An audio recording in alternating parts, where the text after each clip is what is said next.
Welcome to Buzz and Bark. My name is Patricia, and normally I do a Reiki session or sound healing. And this week I'm not going to be able to do that. What I'm going to do is I'm going to talk about animal communication, and I know I've done a lot of videos and articles on my blog, Metaphysics for Everyday Living, on animal communication. And there's actually so many different kinds of animal communication.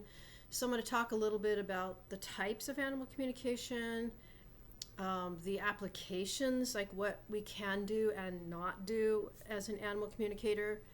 And then I'm going to talk a little bit about my mission and why I became an animal communicator. And I hope this is interesting for people because it's something that I'm very passionate about. So I'm hoping that you will be as well. And if you want a Reiki or sound healing or any of those videos, I have tons of them here on this channel, and you can go check those out. I was thinking today that it's really hard to find videos with Fibonacci tuning forks, because before I got my Fibonacci forks, I remember looking for them on YouTube and not being able to find. I think I found maybe 2 YouTube channels that did Fibonacci. And so those are like really important frequencies, and I'm not seeing a lot of people using them. And the other ones that I use for my sound healing is planetary forks, and I don't see a lot of people using those either. A lot of people use the solfeggios, which I do as well. And then I've seen the Schumann resonance, which I wish I had those because those are really cool.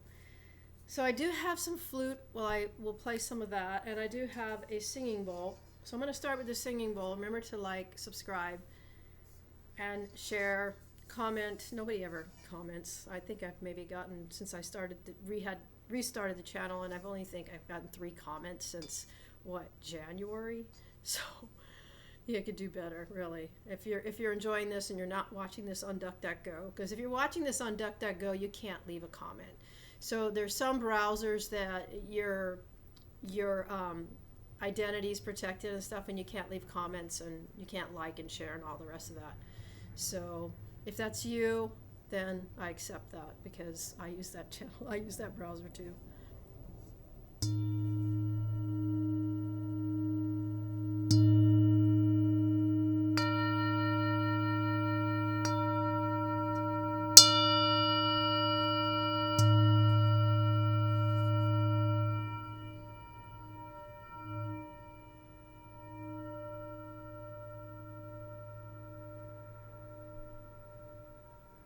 I love this bowl.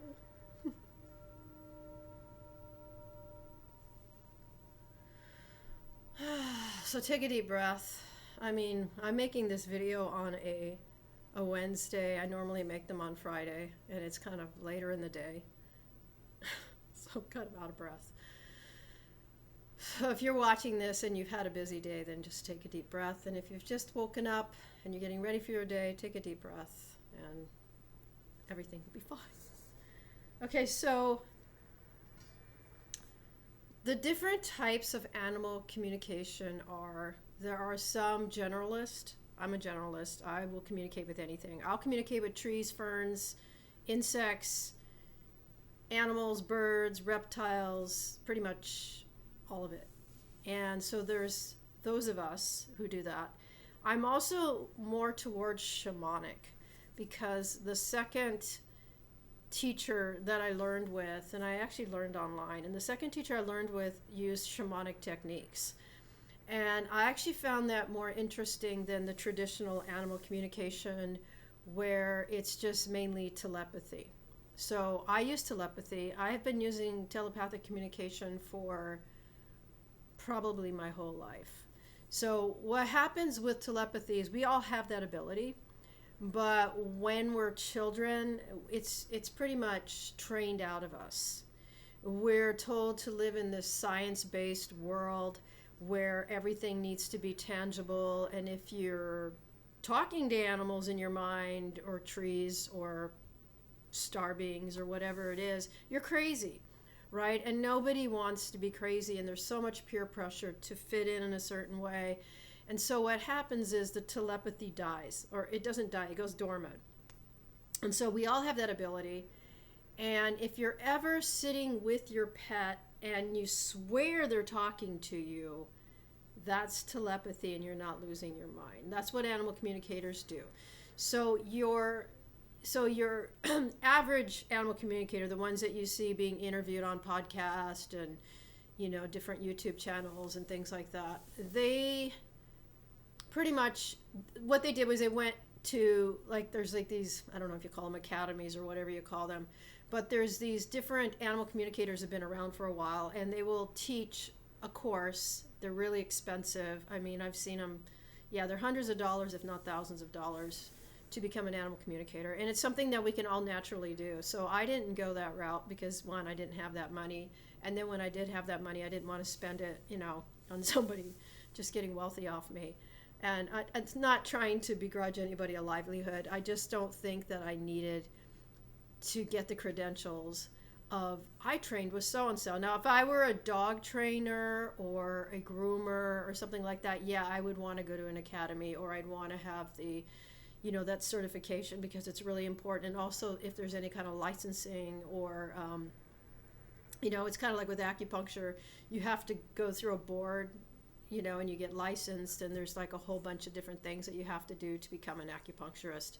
To become a lot of professionals, there's a lot of hoops that you need to jump through, and that a lot of that is for protection and safety, and also, a liability down the road to protect against things like that happening. But animal communication, like I said, it's something we can all do, but each animal communicator brings their background to their practice. So if they had been a nurse or a psychologist, or they had been a vet, or they've been this other profession before they became an animal communicator, so they're bringing all of that into their practice. So for me, I was actually in the human communication field. I majored in communications and art. I took a lot of communication marketing classes. Not very good at marketing, but if I were, this YouTube channel would be bigger than it is. But anyways, I took a lot of communication, interpersonal communication, journalism. I've been a journalist. I freelanced as a journalist for something like 40 years. I was an astrologer professionally for about 10 years, a little bit over that. And so I brought all of that metaphysical, psychic abilities, spiritual mediumship, a lot of all these different things are all combined in my practice. And then I've been a musician for most of my life, and so I learned sound healing. And my whole thing is also our heritage plays a role. So a Native American animal communicator is going to be different than an animal communicator in India, or a Buddhist animal communicator. I don't know if there are Buddhist animal communicators. I guess I would be, because I'm becoming a Buddhist.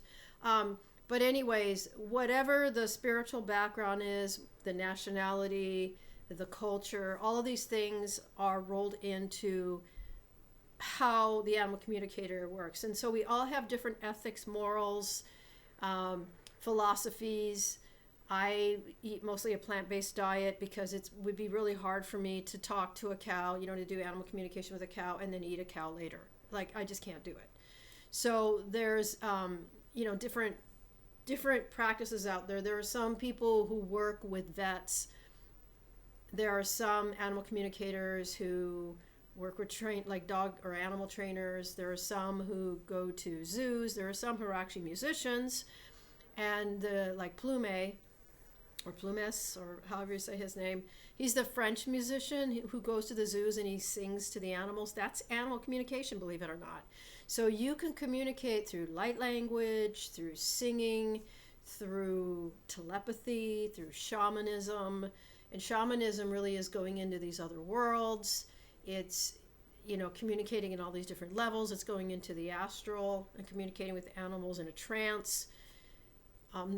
I don't think a lot of animal communicators go into a trance. They're good listeners, because in order to be an animal communicator, you have to be able to listen. And telepathy. So all animal communicators have to have telepathy. So the types of things that have been lumped into animal communication, again, is the shamanism, is pet psychism. Now, pet psychism is not animal communication in the telepathic sense.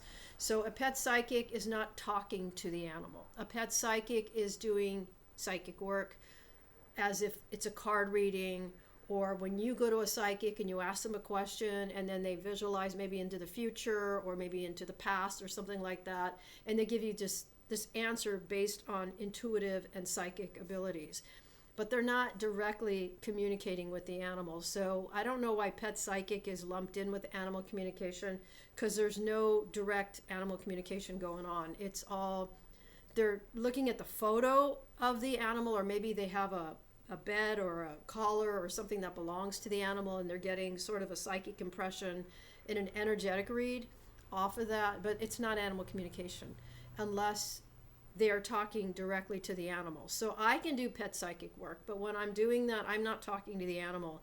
I can do the shamanic work, but I'm not necessarily talking to the animal. I'm feeling the energy.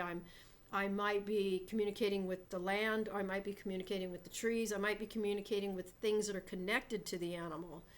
And so that would be more shamanic, or going into these other realms and getting answers about a particular animal by going into another realm. Now, another form of animal communication is Reiki.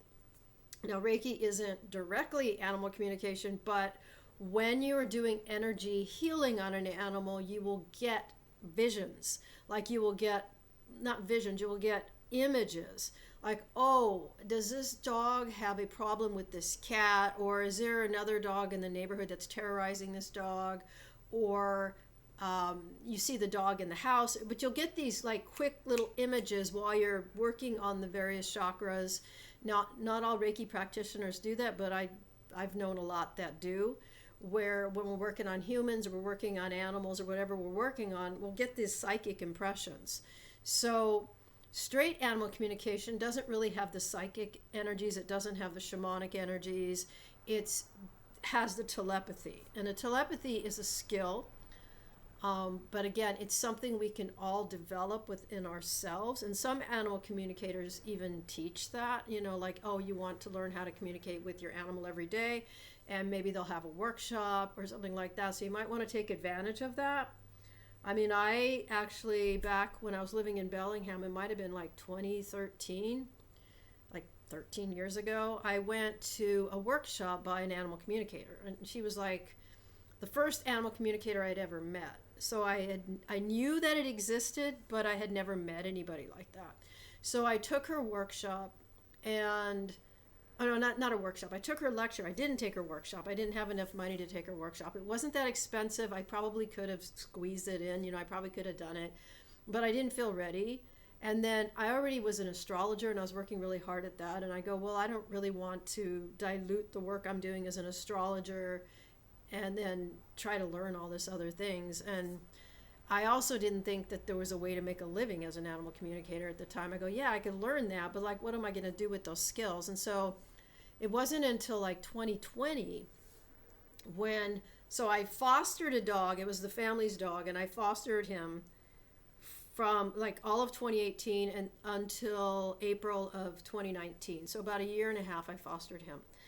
And then he was adopted, but there was a lot of like things that happened while I was fostering him. And there was one time where he had surgery. He had to have a bunch of teeth taken out. I mean, like a bunch of teeth taken out.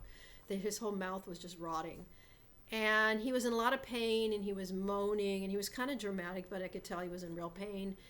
And I remember just blurting out, if only I knew how to do Reiki, And then exactly a year later, it was during the pandemic, and I didn't have really anything else to do. Like everybody else, I was in lockdown. I had a lot of free time. And I'm not the kind of person to get drunk and do all the things that a lot of people were doing. And so I went on Udemy, and there was a Reiki instructor that was really popular. And a friend of mine had studied from her, and my friend's a holistic vet. And she goes, you should go learn Reiki, and then you can do it on animals. And I go, okay. And so anyways, I took the class, and then I noticed that there were animal communication classes. And this is back when, I don't know if Udemy still does this, but they were offering these classes for like $20 and maybe $30. I think at the most I ever paid for a class was maybe $100 or something. And it was because the classes were actually older. They had actually, they were made maybe 3 years before I took it, or 2 years, or maybe a year before I took it. And so it doesn't matter like when the classes are made because the information is really good. So I studied with about 4 Reiki practitioners, but I only really liked the first one. I thought the first one was very thorough. I remembered what she taught. I got attuned, I don't know how many times by how many different instructors. And then I was doing the Reiki, and then I started learning animal communication, and then I just realized I had a knack for it and it was time to do it. So I jumped into it. I started a business. It started taking off in 2020, like toward the end of 2020, and it was doing okay in 2021. And then I made the mistake of, well, I don't know if it's a mistake. That's kind of harsh. I went to Vermont. So I went to Vermont because, I had been in lockdown for a long time and I wanted to go as far away. I'm in Washington State. I wanted to get as far away as I possibly could. And I was going to go to Maine because that's, from Washington to Maine. I was going to go all the way to Maine. I had no idea how I was going to get there. Had no idea really why I was doing it. And I got talked into going to Vermont. So I went to Vermont, and there was one animal communicator who I knew about, and I remember emailing her, but she wouldn't network with me. She wouldn't even email me back or anything. She just put me on a newsletter. So then I was just getting her newsletter all the time, and she was doing pretty good business. She mainly worked with horses. And that's another kind of animal communication, is the people that specialize in horses. So they do horse whispering. And then, of course, there's the dog whisperer, and all the rest of that. So I went to Vermont, I went to Pennsylvania. I basically lost my business because there wasn't any demand for it. I went to pet expos. I went in businesses in person with my business cards. I networked like crazy, and I didn't get I think I got maybe 1 client ever in Vermont. And then I had my friends, thankfully, that were in Washington State that were sending me people. And then I'm on petworks.com, and so I was getting some people coming to me through that. But as far as Vermont and, in Pennsylvania, I didn't have any clients from Pennsylvania. And then I was mainly working as a journalist. So I was in communications, but it was the wrong species. So now I'm back in Washington, and I'm recharging my business, and my mission is to help humans bond with animals, and I am very passionate about this.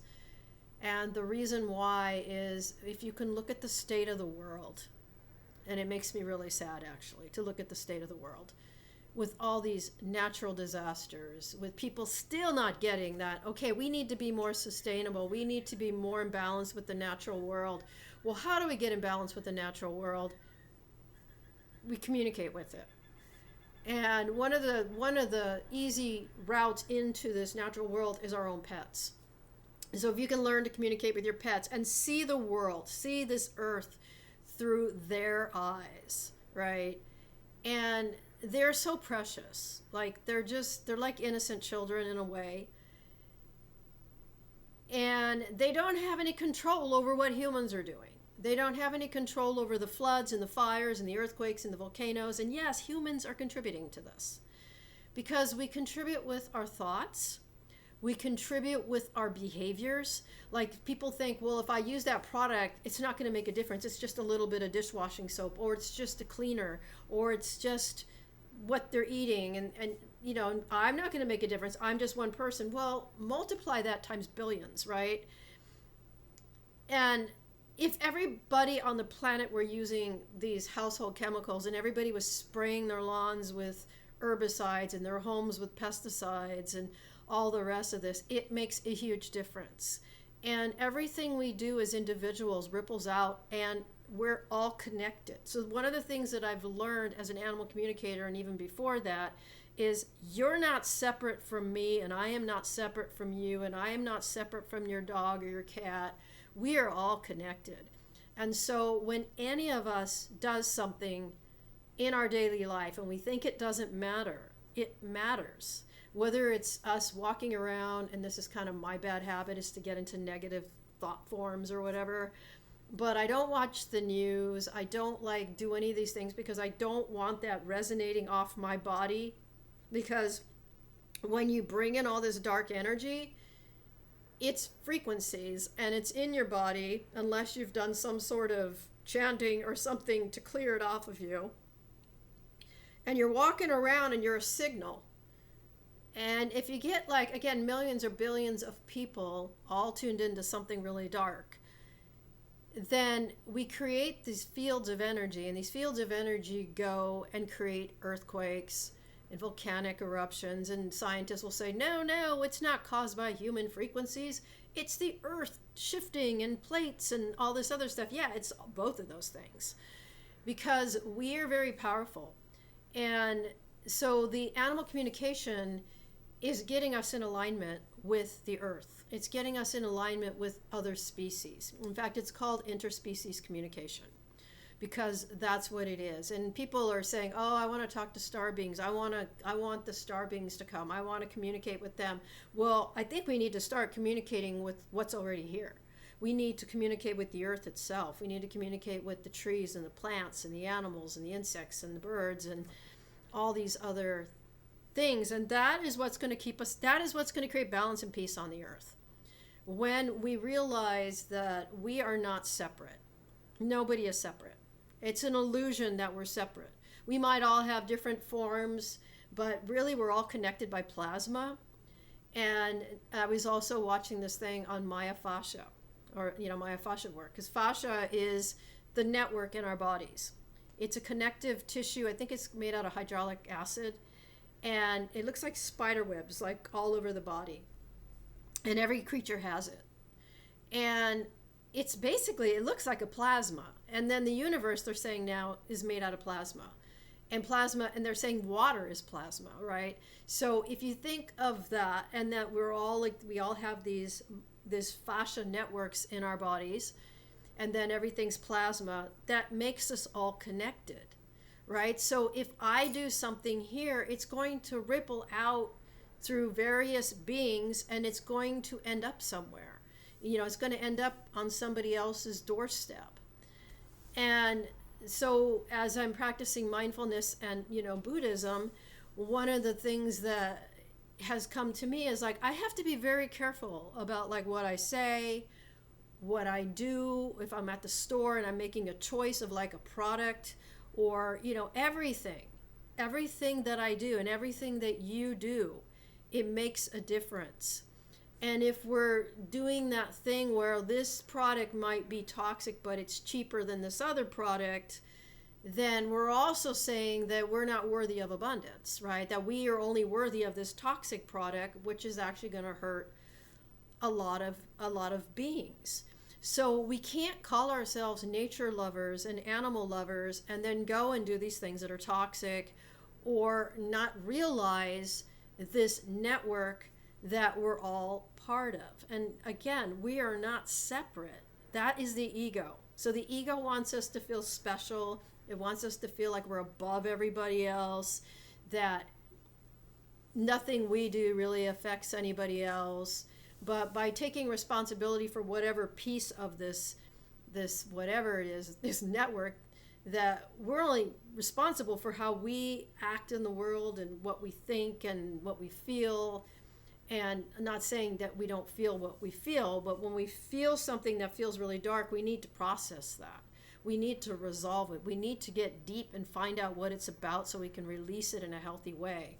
So then we're not carrying a charge anymore. Because if we're carrying a negative, well, I don't know if that's kind of a judgment, but if we're carrying a darker charge, then what we're going to experience is going to be of a darker energy. And not only that, it's going to bring in our pets. It's going to bring in the nature around us. There's a flicker out there calling. And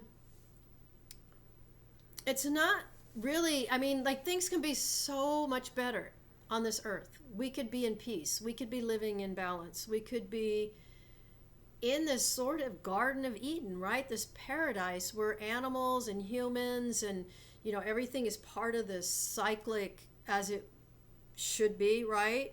Like we're all part of the seasons. We're all part of the daily cycles. We sleep when it's dark.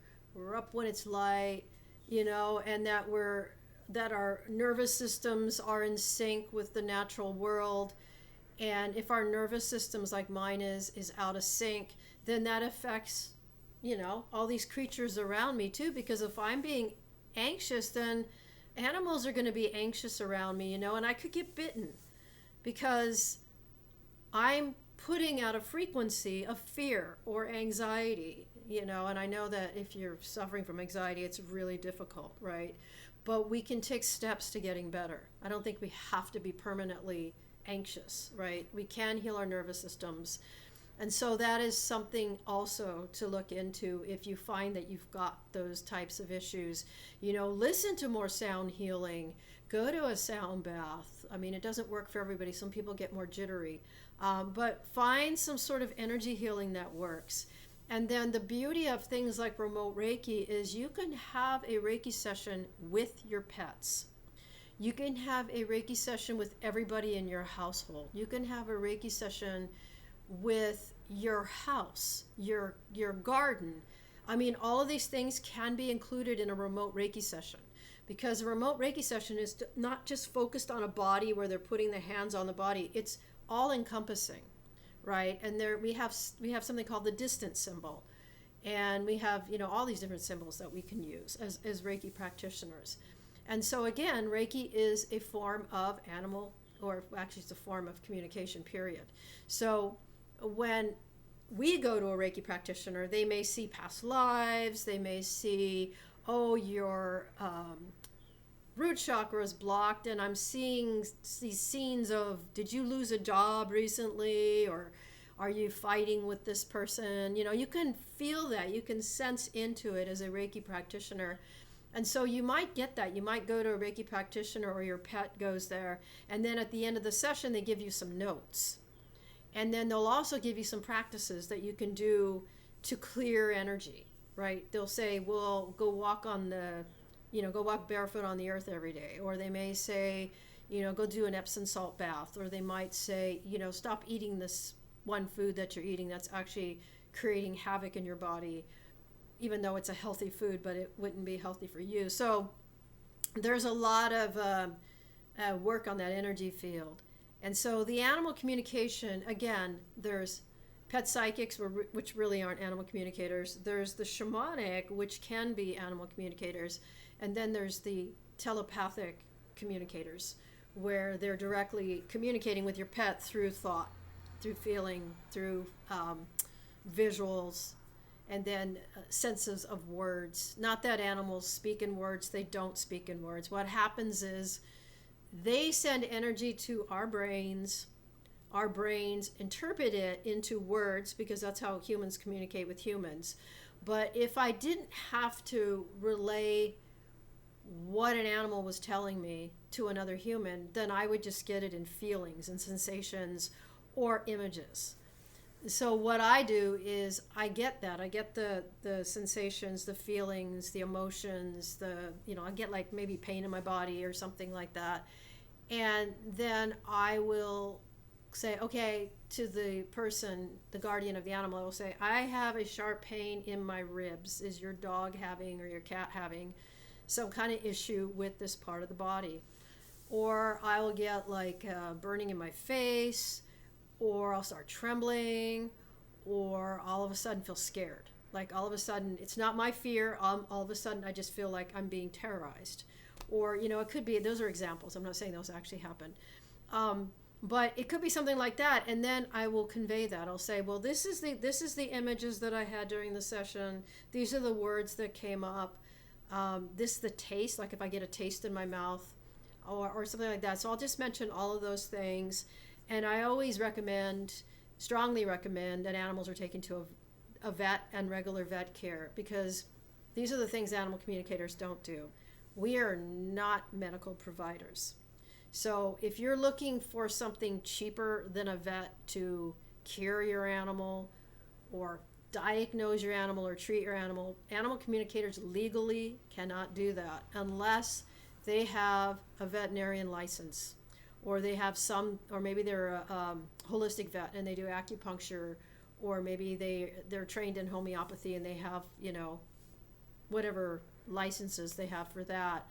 But an animal communicator who is just an animal communicator, even an energy healer animal communicator, we can't diagnose, we can't prescribe, we can't treat in the medical sense. So what we do is we work with the energy field, and we have many different fields around us. We have the energy field, we've got the mental body, the physical body, which is what medical doctors treat.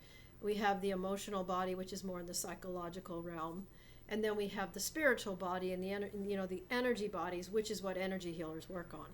So diseases start way out here, and then they sort of make their way like this into the physical body, but they kind of go into the mental and emotional bodies and then into the physical body. So an energy healer catches a disease or disease when it's way out here. And so a lot of the times they can block a disease from ever actually manifesting in the physical body because it's in the energetic field. So animal communicators don't do that, though. Animal communicators can feel what the animal's feeling. They can get a sense. They can see images of like, oh, are you feeding your animal this food? You need to stop feeding him that. Try this. But they can't give dietary nutrition information. I mean, they can't give advice, but they can say what they're seeing and say what they're tasting and say what the animal is communicating. And most of the time with animal communication, we're dealing with behaviors. So we want to know why an animal overeats. We want to know why an animal's tearing up the furniture. Usually it's separation anxiety. We want to know why an animal's like always in the corner, like shaking really hard. Or are they adjusting to a new home? Like say they had been a stray, then they went to a shelter and now they're in a new home. Or they were a stray, they became a foster and now they're in a new home. And checking in on the animal to see if they're comfortable and what are their needs are is another application for animal communication. And then there's they've been to the vet, they've been checked out by all these different healers and things, and they still don't know what's wrong. An animal communicator can come in at that point and ask the animal what they're feeling, where they're feeling it in the body, and how it's making them react, right? So we can ask an animal and they can say something like, I have a burning on the left side of my head, or my eyes are bothering me. And then they can go back to the vet and then they'll be able to target what it is. They'll be able to focus, okay, let's look at the eyes, let's look at the brain, and then they can find what's physically wrong. But the animal communicator doesn't diagnose, they can only suggest. And when we do get something like that, when something medical comes up during a session, then we just say, hey, you need to take this animal to the vet and then have them look at this. We can make suggestions, we can't give like medical advice, but we can steer it in the right direction, because a lot of the times, especially with cats,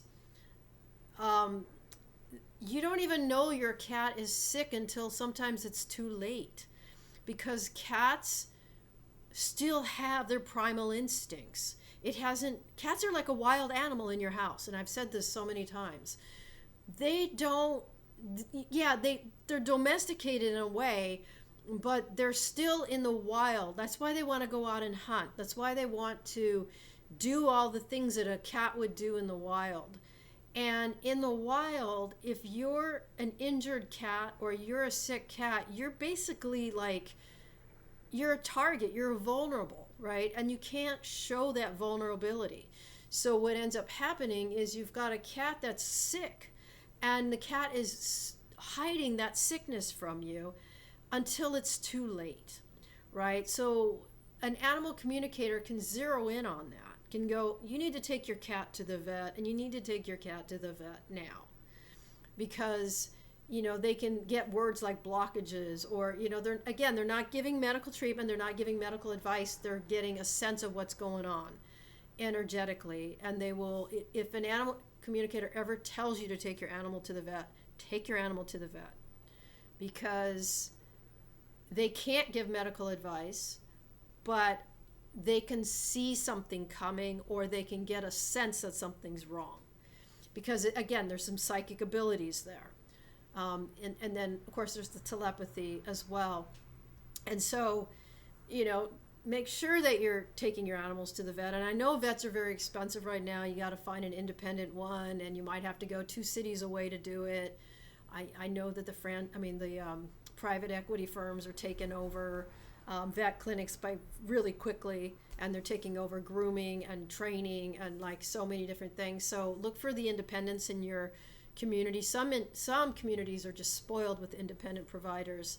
Rover.com is owned by private equity, believe it or not. Chewy.com is owned by private equity. A lot of these places where it's sad, a lot of these things that people have relied on have been bought out by private equity, and your local vet could get bought out by private equity. Hopefully not, but it has happened to a lot of places. When I was in Pittsburgh, I was seeing so many of these Banfield and all these vets coming into I think it was like East Liberty in Pittsburgh, and then I didn't see it so much in Erie. I saw more mom and pops in Erie, and definitely in Vermont I saw more mom and pops. But it's happening really fast. It's rolling out really fast. And so that makes vet care really expensive. So you want to look for independent vets. The ones that are really inexpensive are mobile vets. So if you can find a mobile vet, they actually come to your house.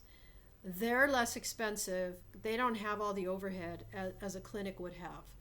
But they can't do like diagnostic testing in the sense, like they don't have machines and all of that. You would have to go to a vet for those things. But for like routine visits and things like that, they're really good. In fact, we had a couple women that were mobile vets that used to come over, and they were incredible. I mean, I can't believe they had some equipment that they would just bring into the house and kind of turn the house into a clinic temporarily. It was kind of funny actually, because a dog or a cat thinks they're safe in their own home, that they don't have to deal with the vet, and then the vet comes over to the house. So, and I think there's also mobile groomers if you don't want to take your animal to like a location. And so there's a lot more mobile things within the pet world, and and make sure that make sure that your animal's getting the care that it needs. And don't go, if you're having a hard time buying your dog or a cat high quality food and vet care and all the rest of that, don't go and get a bunch of other animals, because it's just going to then you're just adding to the expenses, and then it gets to the point where the animals are being neglected, and that's not really serving anyone either. So I know it's really tempting, because you see shelters and there's all these dogs and cats so that you want to help, and then pretty soon you've got like 10 cats or 5 dogs and 10 cats, or I've seen that, and I don't know where the people get the money to pay for vet care with that many pets, unless they've got like a trust fund or something going on, because that's pretty expensive. So anyways, I'm off topic as usual. I'm going to get back on topic. So animal communicators are not medical professionals. We don't diagnose, we don't treat, and I'm going to say this over and over again, because a lot of the people will contact me they'll go, well, my dog's having health issues, and I'm like, I can't help you with that. But I can help with behavior issues. I can help with end of life issues. I can do the sort of hospice Reiki, hospice animal communication. I can ask an animal what its last wishes are, and I can help people grieving the loss of an animal once their animal has passed over into spirit. So I can do all of those things, but what I can't do is I can't treat, I can't diagnose, and actually I have no background in doing that anyway, so I wouldn't even want to do it. Like, I have no training as a vet. I have no training. I don't even know like where all the organs are in an animal. I know where the meridians are, but I don't really know like where all their organs are or how their bodies work. When people go to vet school, they have to study a whole bunch of different animals, right? Especially if they're a small animal vet and they're doing rabbits and guinea pigs and and cats and dogs, and it's amazing, like all the information that they have to have, and they need respect for that, because Reiki practitioner can't do what they're doing. I mean, they might learn Reiki, and so that maybe they're a vet and they learn Reiki on top of that, or maybe they learn other things and then they add it to their vet clinic. But a Reiki practitioner, animal communicator, cannot do what a vet can do. We can't do what a dog trainer can do unless we have a background in training. Now, people go to academies to learn how to do that. They go to or special programs. They may have already had a talent for like training a dog, but then they go to school, they get these certificates, they get all these different you know, like if you look at the sites of the dog trainers, they will have like a long list of all the workshops they've taken. Usually they need to know first aid for pets. I think they do have to know that. And I even know how to do that. I mean, I got a certificate in first aid for cats and dogs. Not that I've ever had to use it because I do remote work, but I mean, I did it. So, yeah, so that's what animal communicators do and don't do. And there, again, are different types of, I want to say genres. Okay, so there's the shamans, there's the psychics, and then there's the telepathy. And so a true animal communicator is not a shaman, they're not a psychic, they're using telepathy.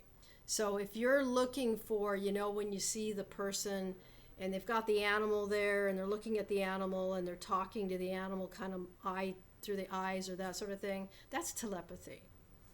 And again, you can learn telepathy. We can all learn telepathy. But how many people have the time to do that?